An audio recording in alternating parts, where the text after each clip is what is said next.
Assalamualaikum warahmatullahi wabarakatuh. Saya Meli Oktaviani dari kelompok 7 ingin mempresentasikan hasil makalah kami yang berjudul Pengelola Layanan Konseling dan Layanan Penempatan Penyaluran. A. Pengelola layanan konseling. 1.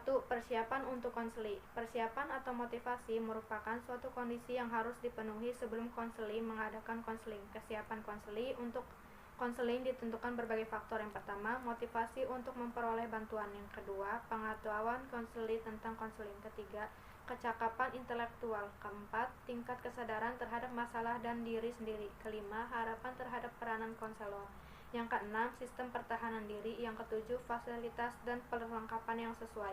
Yang kedua, kondisi-kondisi eksternal yang berpengaruh terhadap konseli. Yang pertama, physical setting. Yang kedua, proxemics. Yang ketiga, privasi. Keempat, belief. Dan kelima, volus.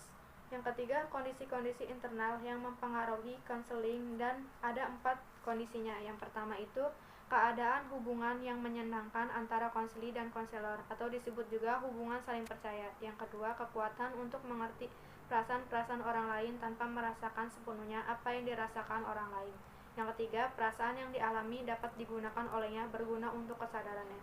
Keempat, membutuhkan keterampilan mengamati dan mendengar. Yang keempat, pengadministrasian pengguna layanan konseling oleh siswa. Langkah-langkah dalam memanggil siswa untuk konseli. Yang pertama, siswa menunjukkan minat untuk konseli. Yang kedua, siswa dan konselor membuat perjanjian. Yang ketiga, konselor mengisi kartu panggilan siswa untuk meninggalkan pelajaran. Yang keempat, kemudian siswa membawa kartu panggilan ke konselor untuk mengurangi kecurigaan guru. Yang kelima, setelah selesai konseli, siswa hendak kembali ke kelas dan membawa izin masuk dari konselor. Yang kelima, langkah-langkah perorganisasian referral.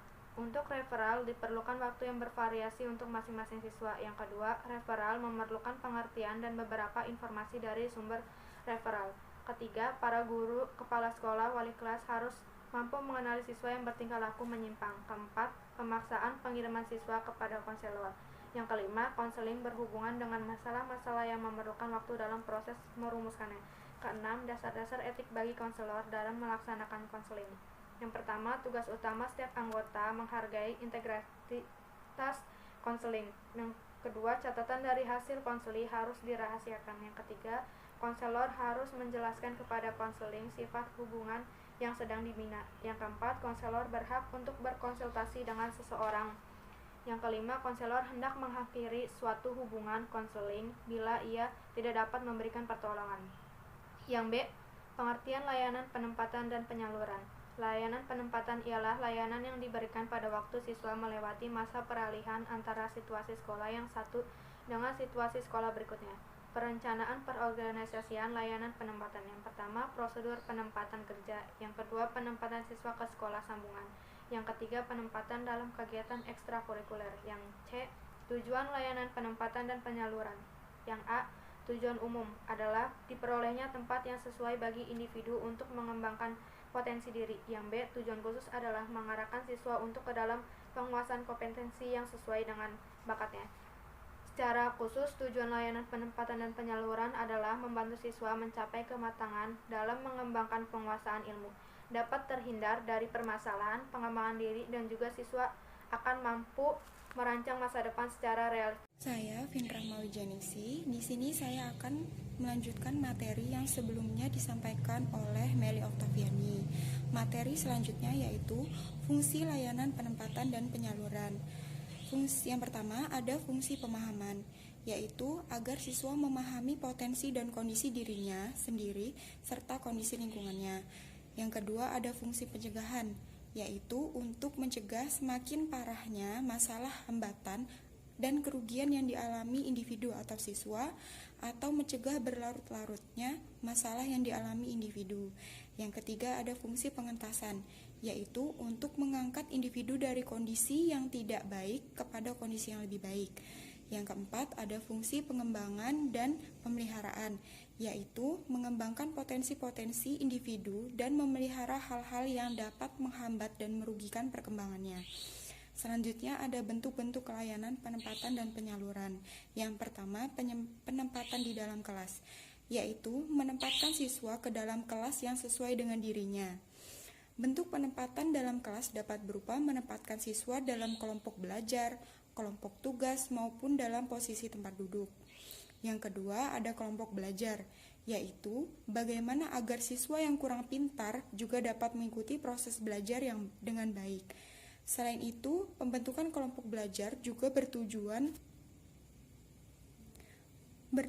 memberikan kesempatan kepada siswa untuk maju sesuai dengan kemampuan masing-masing. Selanjutnya ada penempatan dan penyaluran dalam kegiatan ekstrakurikuler. Penempatan dan penyaluran siswa ke dalam kegiatan ekstrakurikuler secara tepat dan benar akan sangat membantu dalam menunjang ketercapaian kegiatan intrakurikuler. Selain itu, penempatan yang tepat akan membantu siswa dalam pengembangan minat dan bakatnya. Selanjutnya, penempatan dan penyaluran jurusan yang tepat untuk siswa. Guru BK memberikan bantuan kepada siswa mengenai informasi pendidikan atau jurusan dan pekerjaan terkait jurusan tersebut dalam cakupan yang luas. Selanjutnya ada pendidikan lanjutan. Dalam pelaksanaan layanan penempatan dan penyaluran siswa ke pendidikan lanjut, maka perlu memperhatikan beberapa hal sebagai berikut. Yang pertama, menyelidiki bakat, minat, dan kemampuan siswa. Yang kedua, menyediakan informasi lanjutan studi. Yang ketiga, membantu siswa yang memerlukan bantuan sehubungan dengan kesulitannya dalam memilih lanjutan studi yang diinginkan. Selanjutnya ada bidang pekerjaan, yaitu digunakan untuk membantu siswa yang akan memasuki dunia kerja.